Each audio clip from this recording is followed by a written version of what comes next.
Mais uma vez, feliz sábado para vocês, você que está aqui nos recebendo, que está sendo recebido por nós, você que vai receber esse vídeo que está sendo gravado posteriormente, em algum momento. Eu quero que você se sinta abraçado por mim, quero que você receba o meu abraço virtual, e por mais que eu não consiga abraçar todos vocês nesse momento, se eu tivesse um braço bem grande, eu ia apertar todos vocês juntos. Eu sei que alguns de vocês vão ficar com um pouco de transtorno, né? Não gosta de encostar muito em gente, né? Mas eu ia abraçar vocês bem apertado assim no meu peito aqui, né? E como eu passei desodorante, ninguém ia ficar com dificuldade. Eu ia apertar vocês bem apertado aqui, igual eu faço com os meus filhos. Eu falo, agora eu vou dar um abraço de urso. E eu aperto assim até esmagar. Eles falam, pai, não aguento mais. Eu falo, então agora tá bom. Porque lá em casa a gente fala assim, eu falo assim, linda, você me ama? Ela fala, eu te amo. Eu falo, quanto? Ela fala, vem aqui que eu vou te mostrar. Eu falo, não, tá bom, já entendi. Ela dá um apertão. Eu falo, eu quero ver na intensidade aqui. Mostra o amor na intensidade do apertão. Aí começa a apertar. Eu falo, não, já tá bom, já estou satisfeito com esse amor que tem para hoje, tá? Então é assim que eu amar vocês, esmagando vocês assim nos meus braços, igual eu esmago as crianças lá em casa. Então, você que está assistindo pela internet, se sinta um pouquinho esmagado por mim também. Sabe que o amor dói, né? Amar dói. Se ilude quem acha que quem ama não machuca. Amar, gente, amar é um processo doloroso. Doloroso tanto para quem ama, quanto para quem recebe amor. E nessa manhã, eu gostaria de tratar um tema com vocês, de um texto bíblico, que foi o texto que eu usei no segundo sermão que eu preguei aqui nessa igreja, foi o ano passado, o primeiro sermão da semana de oração, jovem, que foi o texto de Lucas, capítulo 15. Minha voz não está tão boa como geralmente está, porque eu estou gripado, mas eu creio que conseguirei terminar o sermão sem maiores problemas. Lucas capítulo 15 é o capítulo de um texto talvez mais interessante para mim na Bíblia Sagrada. Muito conhecido, mas pouco pensado. As pessoas conhecem muito, mas pensam pouco sobre. As pessoas sabem de cor, mas refletem pouco sobre. Do mesmo jeito que tem gente que vive há 30 anos com o pai, mas ainda não conheceu o próprio pai. Não sabe os gostos do pai. Não sabe como o pai gosta, onde ele gosta de sentar. Vai lá sentar na cadeira do pai de novo. Ele não sabe que o pai gosta de sentar lá. Tanto tempo com o pai não sabe. E a Bíblia às vezes é assim. A gente não percebe, a gente lê e não percebe ela. Eu quero que você perceba esse texto. Então, este sermão, na verdade, é uma nota de rodapé para esse sermão que eu fiz aqui o ano passado, tá? Eu vou ler o texto com vocês, porque se vocês não entenderem nada depois do que eu vou falar, se vocês ficarem com a palavra de Deus, ela vai modificar a vida de vocês. Diz assim, a partir do verso 11, olha que história fantástica, parece uma história de novela mexicana. Vamos lá, capítulo 15 de Lucas, verso 11. Continuou, certo homem tinha 2 filhos, o mais moço deles disse ao pai, pai, dá-me a parte dos bens que me cabe, e ele, ou seja, o pai, lhes repartiu os haveres. Passados não muitos dias, o filho mais moço, ajuntando tudo o que era seu, partiu para uma terra distante, e lá dissipou, e lá gastou, e lá desperdiçou todos os bens, vivendo dissolutamente. Depois de ter consumido tudo, sobreveio àquele país uma grande fome, e ele começou a passar necessidade. Então ele foi e se agregou a um dos cidadãos daquela terra, e este mandou para os seus campos para guardar porcos. Ali desejava ele comer as alfarrobas que aos porcos eram oferecidas, mas ninguém lhe dava nada. Então, caindo em si, disse, quantos trabalhadores do meu pai têm pão com fartura, e eu aqui morro de fome? Levantar-me-ei, e irei ter com meu pai, e lhe direi, pai, pequei contra o céu e diante de ti. Já não sou digno de ser chamado teu filho, trata-me como um dos teus trabalhadores. E levantando-se, foi para o seu pai. Vinha ele ainda longe, quando seu pai o avistou. E compadecido dele, correndo, o abraçou e beijou.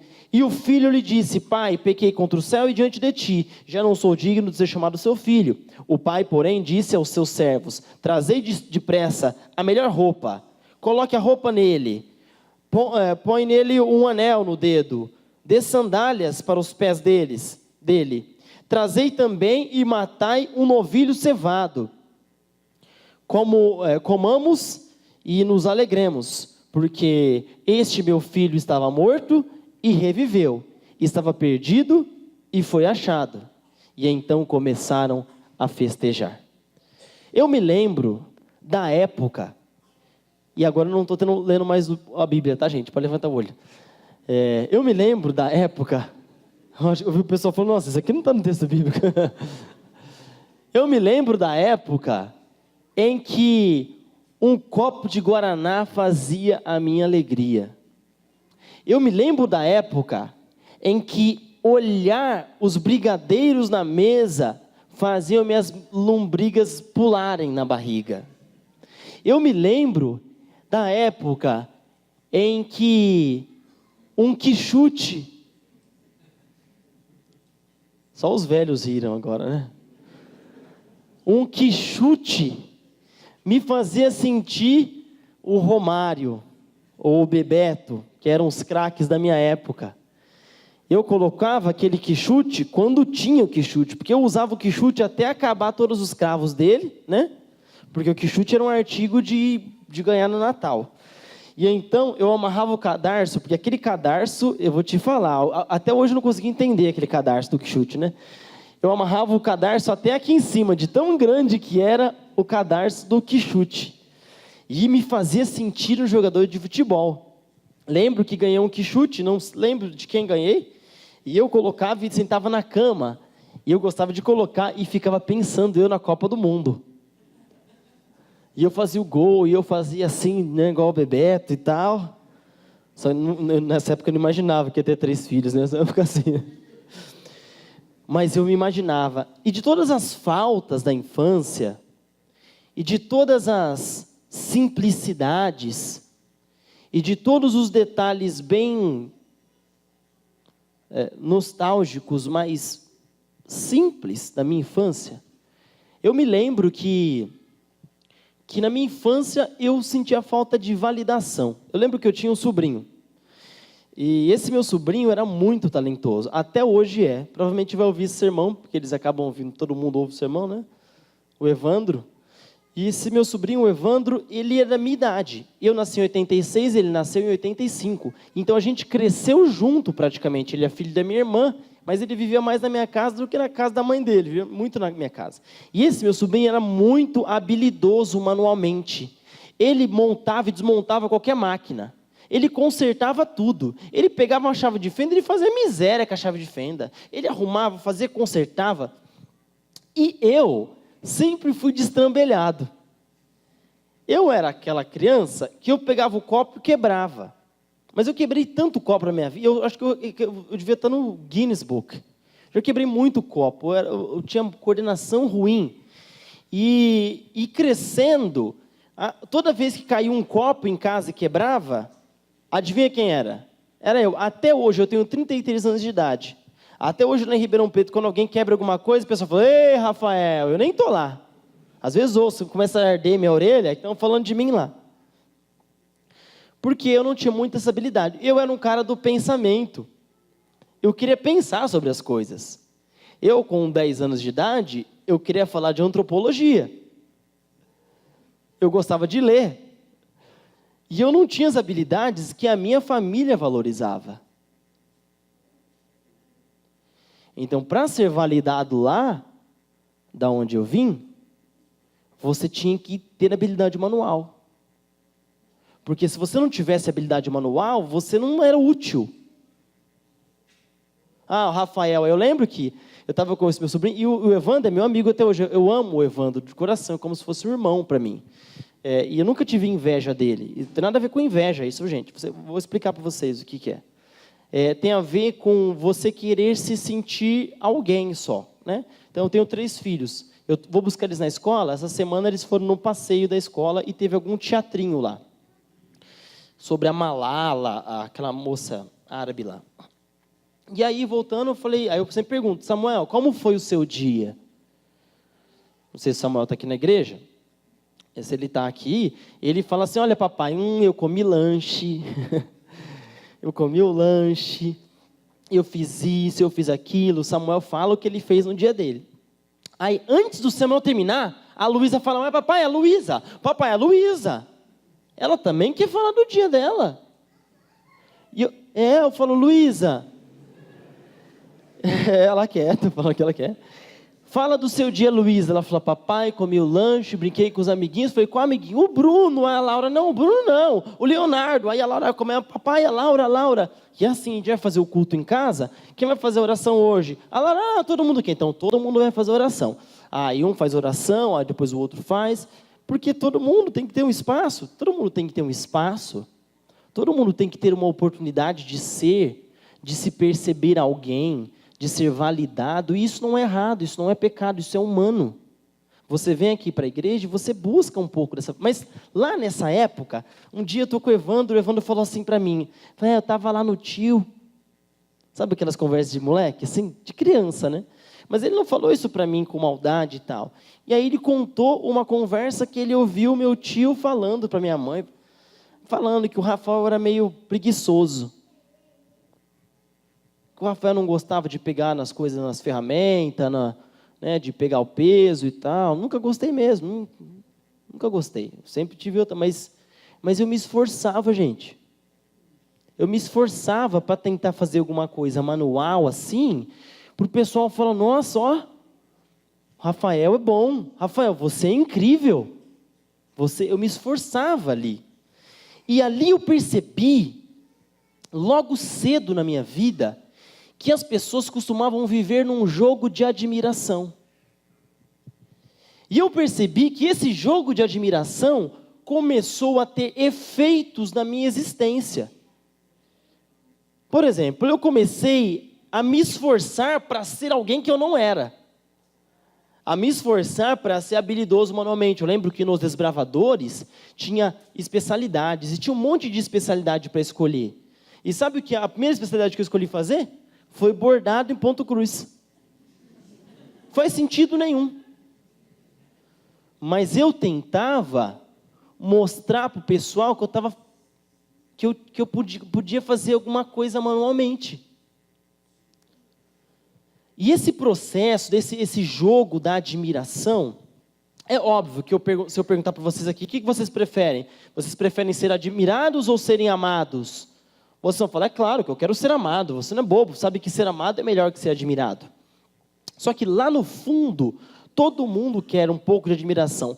O problema é que essa necessidade, ou essa ausência da voz autenticadora, ou que valida, essa ausência, ela gera sequelas. E essas sequelas, elas se manifestam assim, ó, por exemplo... o indivíduo, o fulano, o Beltrano, ele não se sente validado pelo ambiente dele, por várias razões. Pode ser uma história parecida com a minha, ou parecida com a sua aí, que só você sabe contar, né, Valvezan? Só você sabe contar a sua. Então, você pensa lá, o indivíduo não se sentiu validado aqui. O que ele faz? Ele começa a se sentir oprimido, para tentar, oprimido pelo quê? Oprimido pela necessidade de impressionar. Então essas pessoas que não se sentem validadas, em algum momento, elas vão ficar querendo ser validadas. E essa opressão da necessidade de ser validada machuca elas. Porque ela fica obcecada por querer fazer o papai, a mamãe, a esposa, o esposo, o vovô, a vovó, ou a professora, ou o tio, ou a igreja, ou o pastor. A impressionar a pessoa de forma que alguém olhe para você e fale, você é incrível, Itamar. Você é incrível. Só que aí você fica nesse processo. E esse processo não só te machuca, mas ele te deforma. Porque todo o jogo da admiração, ele é uma experiência despersonalizadora. A pessoa luta tanto para querer ser aquilo que o outro, que ela pensa, que o outro quer que ela seja, que ela se deforma para ser aquilo. E ela vai se deformando, e depois da deformação, vem o terceiro passo, que é a culpa. Porque por mais que você tente, chega uma hora que você não consegue ter sucesso naquilo, não tem retorno. A Lia está esperando até hoje o Anderson elogiar o negócio que ela fez, e ele elogia, ela tenta de novo, tenta, ele elogia, tenta de novo, aí chega uma hora que ela se sente culpada. Eu não estou fazendo direito. Não estou fazendo direito, só pode ser. Mas calma aí, Anderson, tem o quarto etapa. O próximo passo, não é ela se sentir culpada, ela fica violenta. O René Girard é um teólogo e sociólogo que fala sobre esses processos humanos e como a gente reage eticamente com o outro. E ele diz que é sempre esse passo, né? A pessoa lá, ela se molda, ela se deforma por causa da outra, depois da deformação ela se sente culpada, e depois da culpa ela se torna violenta. Por quê? Em duas direções. Ela se torna violenta com aquele que deveria validar ela e não está validando, ou ela se torna violenta com aquele outro que está sendo validado por aquela que deveria validar ele, e por querer aquela validação, ela ataca aquela pessoa. Daí surge a violência. Era como se eu, no meu caso, lá na minha infância, eu ficasse com raiva do Evandro, que estava sendo validado. Toda a minha família elogiava muito o Evandro era isso, aquilo. E realmente ele era, até hoje é, muito talentoso e é uma pessoa fantástica. Quando a gente observa esse processo acontecendo na gente, a gente percebe que esse jogo da admiração, ele não é de Deus. Isso não é de Deus. Se você pratica isso na sua vida, na sua casa, para. Porque esse jogo é baseado em qualidade.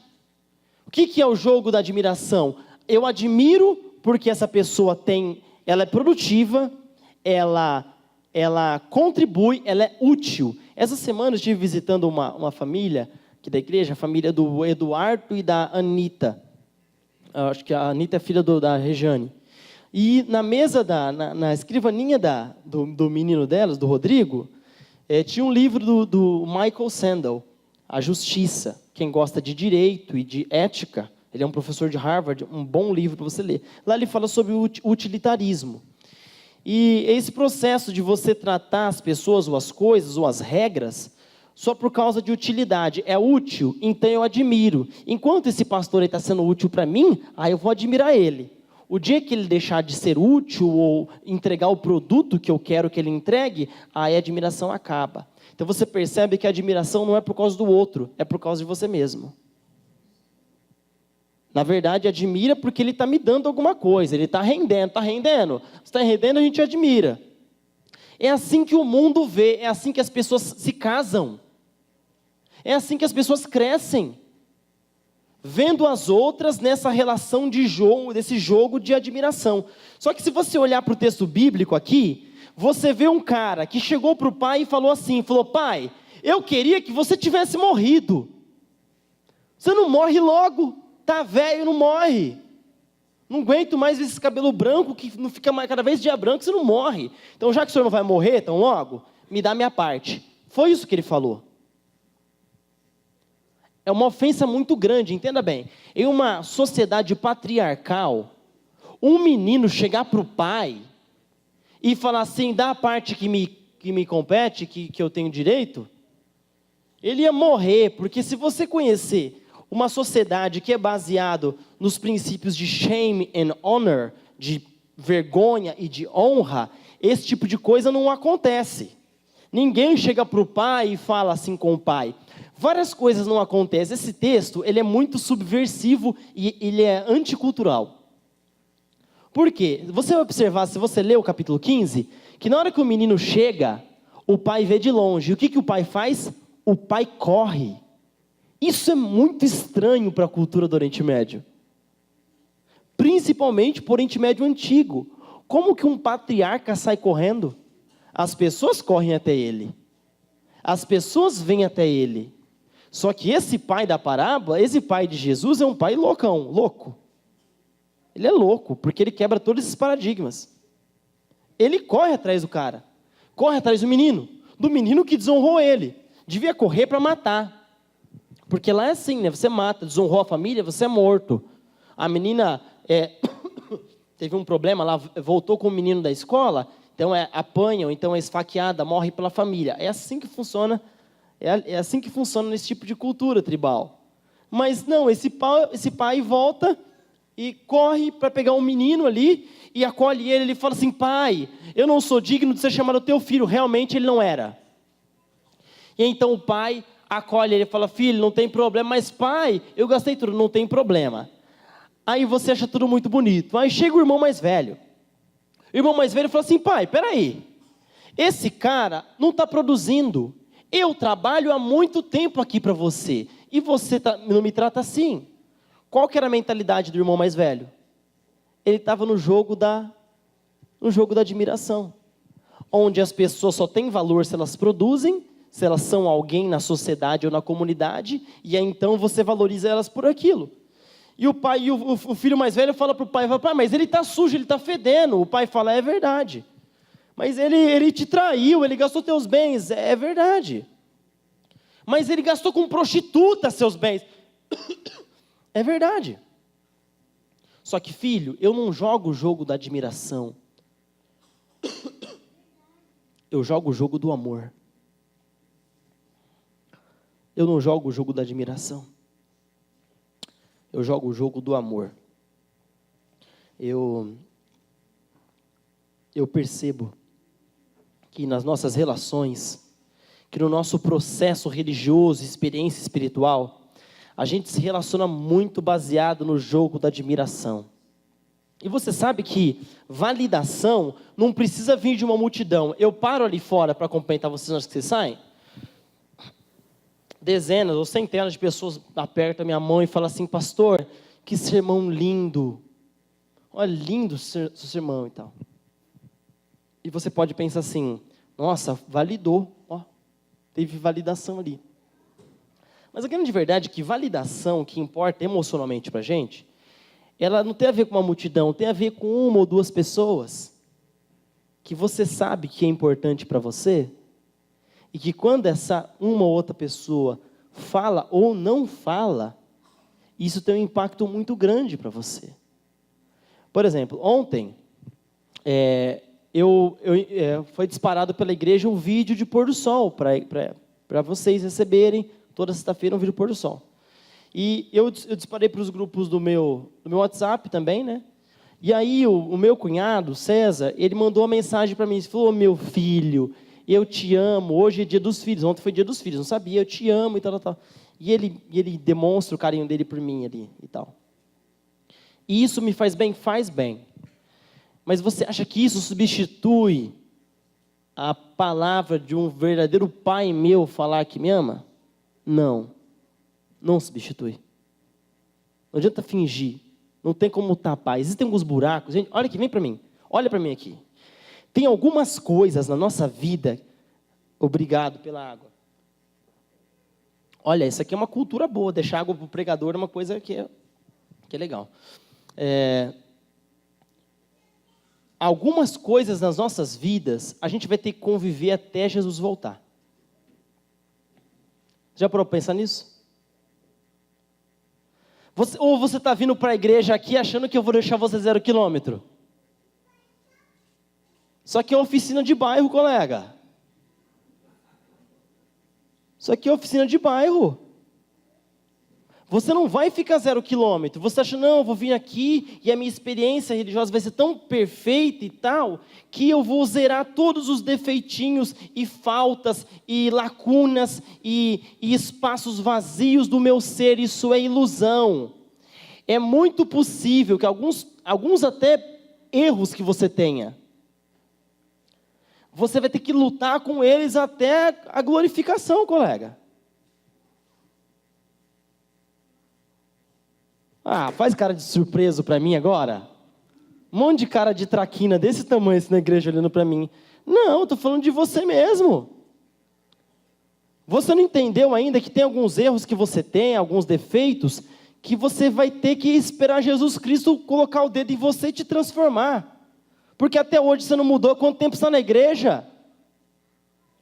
Para de se enganar. Para de querer ficar querendo viver ou de esperar uma coisa que é utópica.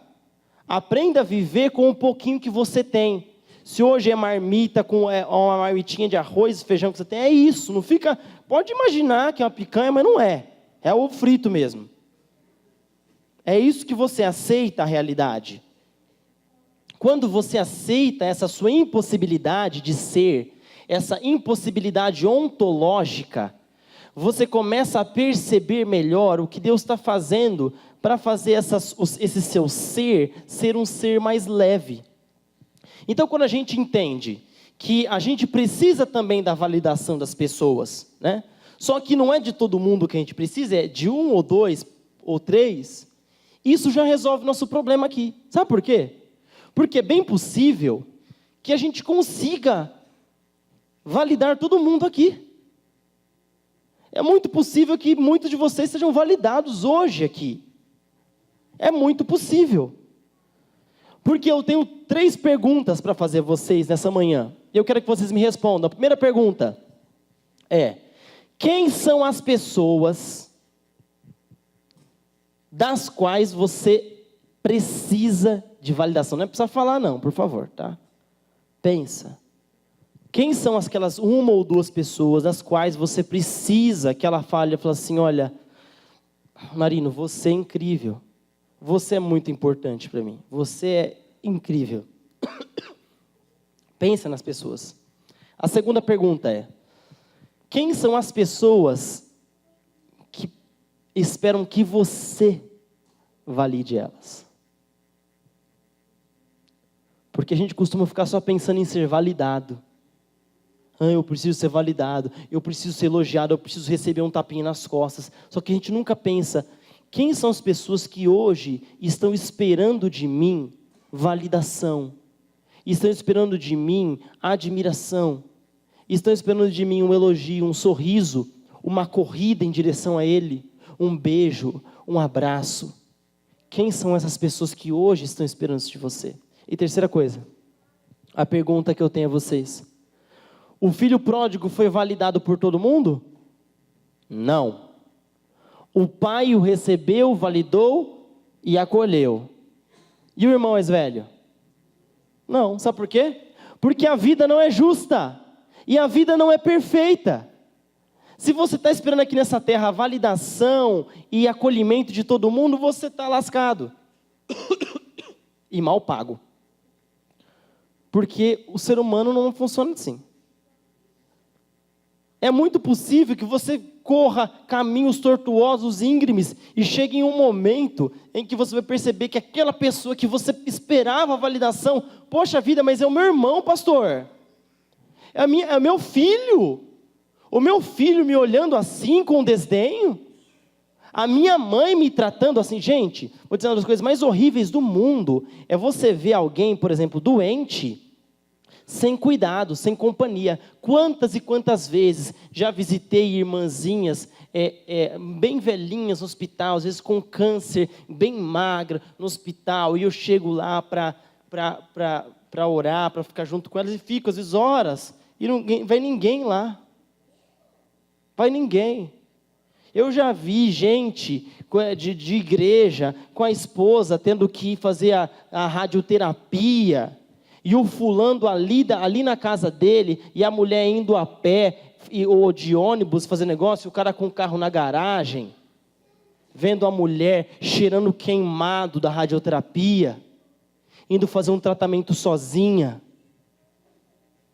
E vocês acham que eu estou falando, eu estou falando de gente da Umbanda, da Universal, da Católica, não.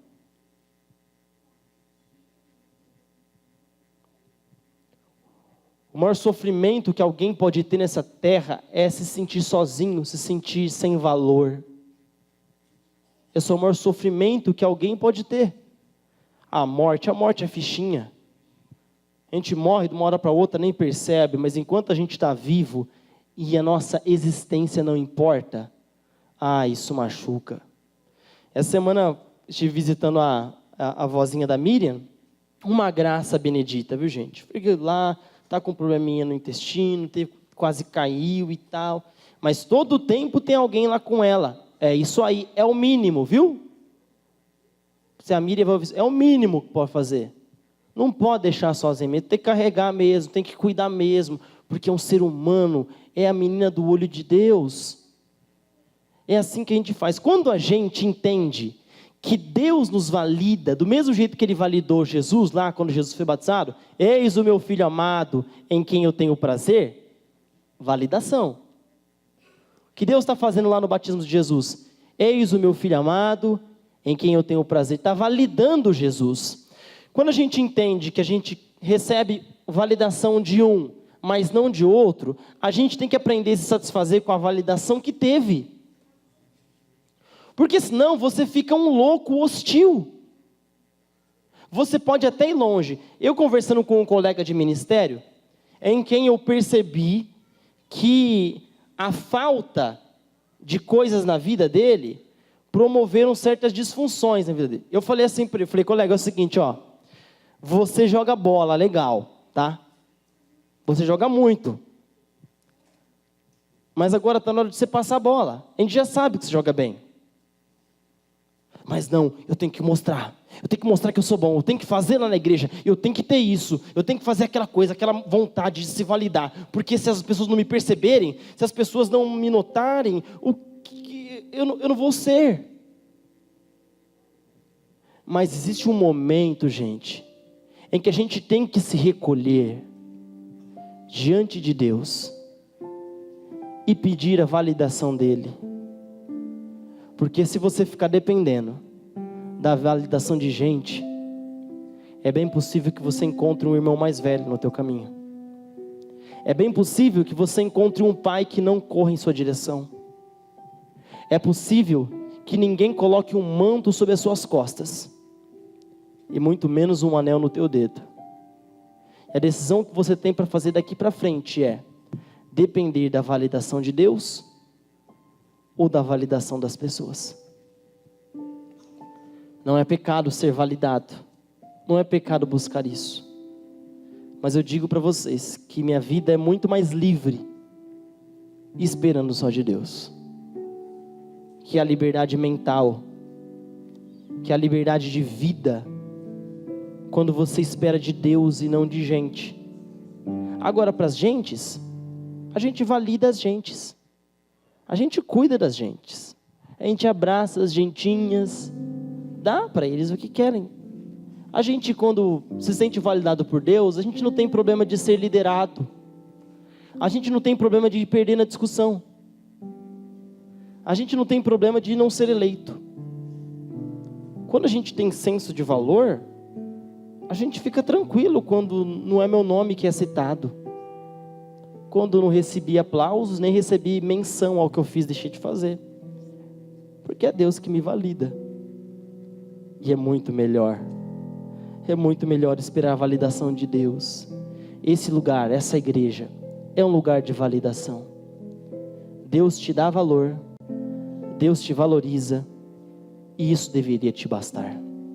Eu termino o sermão desta manhã dizendo para vocês que muitas coisas na minha vida, pode vir grupo de louvor, muitas coisas na minha vida me validaram, outras invalidaram. Mas é tudo uma questão de perspectiva, sabe? É tudo uma questão de perspectiva. Já houve momentos onde alguém falou assim para mim, falou, você não presta para nada. Uma vez uma professora falou para mim que eu não tinha condições de escrever nada, porque eu não conseguia pontuar nenhuma palavra do meu texto. Me chamou de burro ali, na frente de todo mundo. Paciência. Um outro professor fala que eu sou brilhante. Alguém olha para mim e para minha família e fala, nossa, pastor, que família linda. Outro alguém olha para minha família e fala, nossa, negro casado com branco?